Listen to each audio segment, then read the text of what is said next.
Hi and welcome to the Beer Temple. I am Chris Quinn and fall is here. That means it is Oktoberfest season. So for the second year now, I'm going to be doing an Oktoberfest show. I figured it's the type of show where it comes around once a year. So many breweries are putting out Oktoberfest beers that there are more than enough for me to do a show a year on.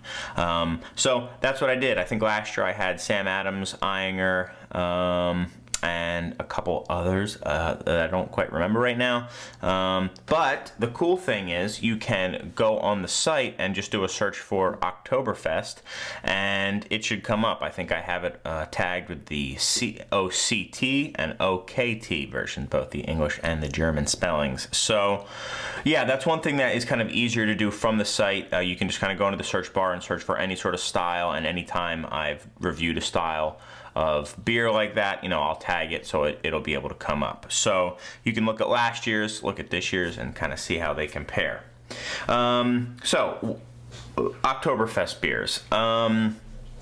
What they are is, what's going on there? Oktoberfest beers are German lagers, and they're kind of, an amber lager, I would say, very close to a Vienna lager. They're I guess, officially called Marissen beers, and they're basically associated with a huge festival that's basically, I think they call it a folk fest that occurs in Munich. Begins right around now, the second 2 weeks of September, and goes into October. And it's to celebrate, I guess, historically to celebrate the marriage of Prince Ludwig of Bavaria. They've been doing that since the early 1800s, kind of each year doing it. Started out as a huge party, so it goes. And they obviously drink a lot of beer, and now it's by far the biggest beer festival in the world. Millions and millions of people come from all over it, and it's in Munich, and only Munich breweries are allowed to serve Oktoberfest beer. Every other beer, even if it's just outside Munich, absolutely banned. So each brewery of the big six, as they call them in Munich, has their own tent. And you can learn a little bit more about the history of Oktoberfest in the last year's show. But basically, they'd been having these big kind of beer festivals even before the official Oktoberfest, because there's traditionally been a ban, or there was traditionally a ban on summer brewing. Basically because it became too difficult to brew because of the weather. The beer would spoil and get, bacterial infections, so on and so forth. So what they did was they didn't allow you to brew. So what people do is brew a whole bunch during the winter and basically lager these beers, cold condition them, and drink them throughout the summer. Now, when Oktoberfest would come around, it's right around the time, it's shortly after the ban had ended, so the new beers were available. So what would happen is, traditionally the Germans would take all of last year's beer, or last season's beer, and basically just have to finish it. So they'd have a raging kegger to get through all the old beer so they could start drinking the new beer. And that kind of coincides with Oktoberfest. So they have a tradition of just kind of drinking at that time of year. So enough about that. I have two German beers, two American beers here, so I figured why not just kind of see how they compare. This year I have two that are official Oktoberfest beers served in Munich, and the first is the Paulaner Oktoberfest Marissen. It's M-A-R-Z-E-N with the little umlaut over the A, but it's pronounced Marissen. And Paulaner is from Munich. Very old brewery there, as most are, 400 years old. And what do we got here? Traditionally, Paulaner is one of my favorites. In general, the German styles tend to be a little bit more mild, a little lighter, and as the years go on, seem to be getting lighter and lighter and lighter, where the American beers stereotypically are bigger and heavier. So, beautiful, clear, chestnut brown, a little bit of gold in there, big head, 5.8% by alcohol by volume, This is a lager.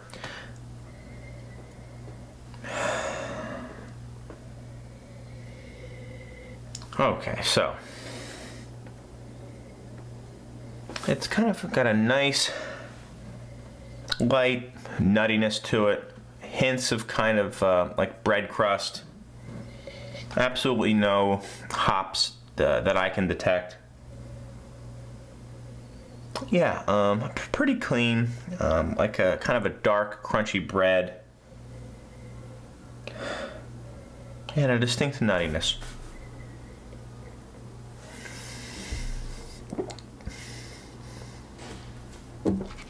Yeah, I notice it on the nose, and I should always just say it right away, but I don't know how it's possible. The beer tastes like it's got some oxidation in it, a little bit of that cardboardy. Maybe the beer was kind of mistreated, overheated, something like that. Oh, I don't have a dump bucket. Whoops. Yeah, so I'll have to finish this beer. But yeah, it's got some cardboard character to it. That's one of the things that you just gotta roll the dice sometimes with this beer. This beer is not old. Traditionally, oxidation is something you associate with old beer, but it can be sped up by heating the beer. You know, maybe it was sitting on a boiling hot container ship somewhere. Still highly drinkable. Not terribly oxidized. Very clean, hardly any bitterness, just enough bitterness to balance out the malt. You definitely have a mild nuttiness to it and some caramel. Like I said, bread crust. Everything that was in the aroma is coming through in the flavor as well. A little bit astringent, just like a little bit drying. Not a sweet beer at all. It is, like I said, pretty dry. I'm gonna go 86 with the Paulaner Oktoberfest. You know, typically one of my favorites. This bottle is not, you know, typical of what I consider the Paulaner Oktoberfest to be. So I'm gonna go 86. I'm being tougher, guys. You know, 86 I would consider to be like a BB minus, something like that. Yeah, I'll drop it down to 86 because of the oxidation. Not really fair because it's not how the beer came off the line, but what are you gonna do? It's the beer that I'm drinking. Next is the hacker-pschorr, another Munich brewery. This one just a bit older. I think this has been around since like the 1400s or something like that. As a brewery in some form, I think Hacker and Pschorr kind of got together via marriage, and this is their original Oktoberfest. Funny thing is they don't actually brew at this brewery anymore. It's owned by Paulaner. Paulaner owns Hacker-Pschorr and brews all their beers. I doubt very much it's the same recipe, but I thought it would be fun to kind of get the two side by side and see how they taste. It's going to be difficult to give it an honest evaluation between the two if this is not oxidized. So anyway, slightly lighter, a little bit more of an orange tint to it, but you're looking at that same kind of chestnut brown color to it. A little bit lighter head as well.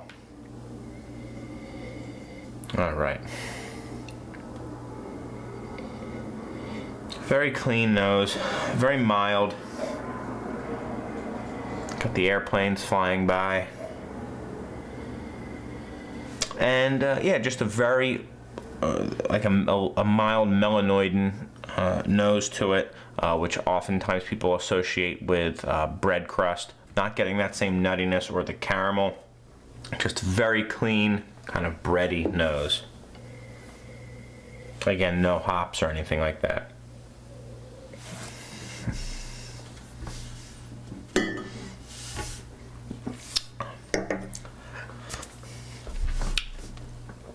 I'm getting a little bit of oxidation here.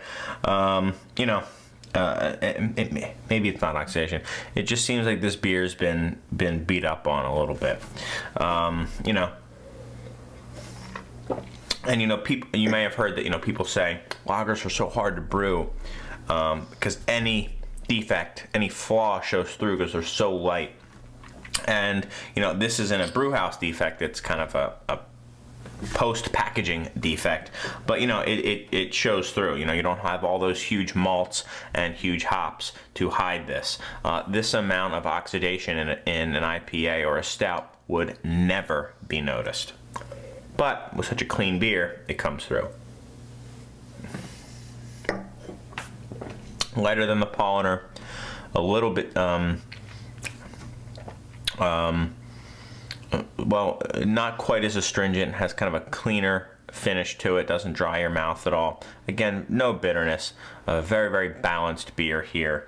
But again, I don't think it has quite as much going on, so I'm going to go 85 for the hacker-pschorr. Kind of beaten up on these beers, but, they're just not up to snuff. I will say that if you see these on tap, they're much, much less likely to have been cooked like that. So, moving on, man. Okay, well, I don't think it's going to be too difficult for the American beers to beat out their German counterparts this time. We have Two Brothers Atom Smasher. This is their Oktoberfest style lager, and you'll see that often if they're using the traditional German spelling like they are here with the K. Especially that they'll call it a style lager, Oktoberfest style, because to the Germans they do consider it kind of like their little DOC or whatever you want to call it, that only breweries brewing in Munich and allowed to be served at Oktoberfest can be called Oktoberfest. So anyway, Atom Smasher from Two Brothers out of Warrenville, Illinois. One thing that's interesting about this beer is it's aged in oak foeders. Foeders are the big oak or wooden vats that traditionally are associated more with Belgian-style beers, although historically all beers were pretty much aged in oak. So who knows? I mean, maybe it's a more traditional rendition of this beer. It's also a little bit bigger from what I remember. It is 7.7%. So this was 5.8. This is 5.8, and this is 7.7. The Best By is 11/22/12. Both of these, this is Best By next March, and this is by next May, and this is by next June. So these are not like last year's Oktoberfest by accident. So anyway, looking at the beer, more orange than either of these. A lighter beer, definitely kind of like that sunset color, orange and hints of yellow, light head, not quite as much foam as the previous two.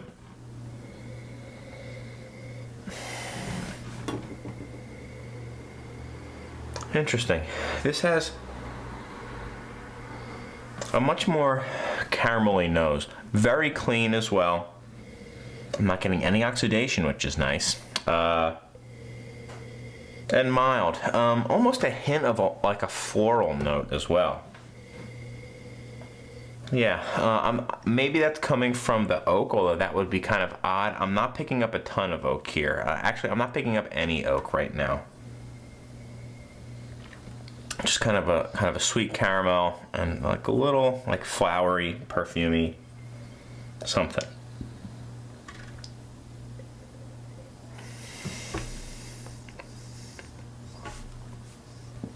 Well, you can taste this beer's bigger. Definitely a bigger beer overall. Also more full-bodied, sweeter. In fact, it ends pretty sweet. I would like a little bit more bittering hops to be added here to balance it out.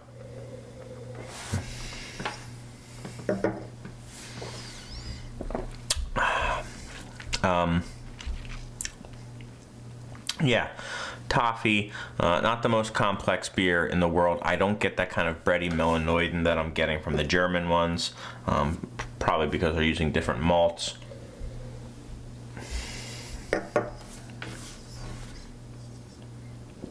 Yeah, really hardly any bitterness to speak of. Mildly carbonated as well. That kind of comes across. I noticed that there wasn't as much foam on the beer. and really it's pretty lightly carbonated as well. I get a little bit of an aspirin-y aftertaste, just a hint of it. That's really the only bitterness I'm getting. Other than that, it is kind of a caramelly sweetness, almost like those caramel apples, something like that. Not really loving it. You know, that aspirin-y taste is, I think, the oak. Actually, it's a little bit of like a tannic edge to it, so I'm not really getting any bitterness. I'm getting like some tannins from the wood, I believe. Not a lot of vanilla. And maybe some of that that caramel, now I think about it, is probably also from the oak. Not my cup of tea. You know, I'm gonna go 87 with this beer. I just don't like it. I dislike the base beer here more than these. The underlying beers here, I like them. They are just flawed. Bringing them down. This one, I'm just really not a fan of. So I don't know what I said. I'm going with 87. So I'm not really liking it. The dog's going to town. So anyway, Margaret's just looking at me, shaking her head. And then the final one here is actually not even a lager. This is the Hat Oktoberfest from Magic Hat. I think they're from Vermont, I believe. This is the first time we've had Magic Hat. They're very well known for their number 9, their kind of apricot ale that they do. Yep, Burlington, Vermont. So this is kind of my guess is they don't really lager at Magic Hat. So they're doing I guess a caramelly nutty ale. And let's take a look here. Hazier than the previous 3. Lighter and the same kind of color as the Atom Smasher was, but maybe even a little bit more golden, the lightest of the 3, but quite a bit of foam here. Not a bad looking beer, just not quite as brilliantly clear as the other ones. Well, who would have thunk that the beer that smells the most like an Oktoberfest would have been the ale, the only one that isn't a lager? So this has a nice, rich malt flavor to it. A little bit of kind of toffee, just a hint of it. Nice, rich, kind of full, bready, dark bread, crusty bread.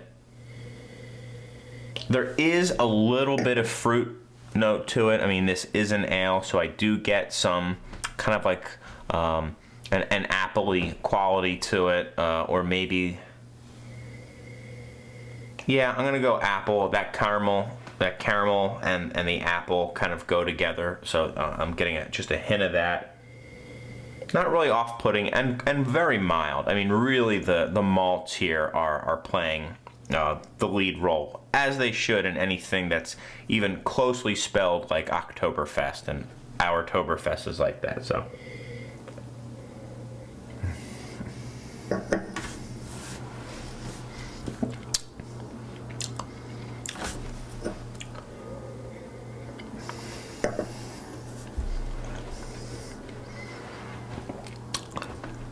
Not a bad beer. I kind of got this one expecting it to come in last. You know, never know. I still judge it objectively, and it's the best beer here. It's not stellar. It's not my favorite Oktoberfest. It is my favorite Our Oktoberfest, but not my favorite Oktoberfest. But unimportant. Good beer. This is a solid beer. It's certainly passable for an Oktoberfest. It's light. It's a little bit watery, but aside from that, it's very much in the ballpark of an Oktoberfest. Malt forward, clean, drinkable. It has that kind of caramel bready character to it. So, yeah, just a little thin. Ends with a little bit more bitterness than probably you would traditionally get from an Oktoberfest. In fact, definitely a little bit more bitter. But, craft beer lovers love their bitterness, so it's a little bit on the bitter side. Not overwhelmingly so. Not a bad beer. I'm going to go 90 with this beer. I mean, I think it's probably like a B plus, so maybe 89. I'll go 89. It's a B plus beer. You know, in my mind, I got to kind of figure out where I'm going to go with it. Yeah, 89 plus, somewhere right in there. You know, considering these kind of, we got some turds on the table here. My whole idea was to drink these and then go watch the Eagles game, which I have taped, and enjoy these beers. I don't know how much I'm going to be doing that. You know, a little bit disappointing. I will say though, guys, you know, on tap, I think these ones are safe, and it's definitely worth trying as well. Other than that, you know, I always love Eyinger, and you know what, Paulaner's pretty up there typically. Not today. And you're also seeing, you know, why it is nice to, when possible, drink local. You know, these beers have to travel by boat really far. It takes a while and they get abused, you know, and then they sit at a port. So anyway, that was the Oktoberfest show. I hope you guys liked it. I hope you found it somewhat informative and helps when you guys are out trying to shop for Oktoberfest beers, what to look for, and really what these beers should taste like. Everyone's got their favorite Oktoberfest, so let me know what your favorites are and why. Best place to probably leave a comment is on the website, craftbeertemple.com, but you can feel free to just shoot me an email or a tweet, or just post something on the Facebook page. Aside from that, that's all I got for you guys. I'm glad that I ended with the best beer, so at least I can raise my glass and, you know, say it with confidence. I've got some good beer to drink, and hopefully you do too.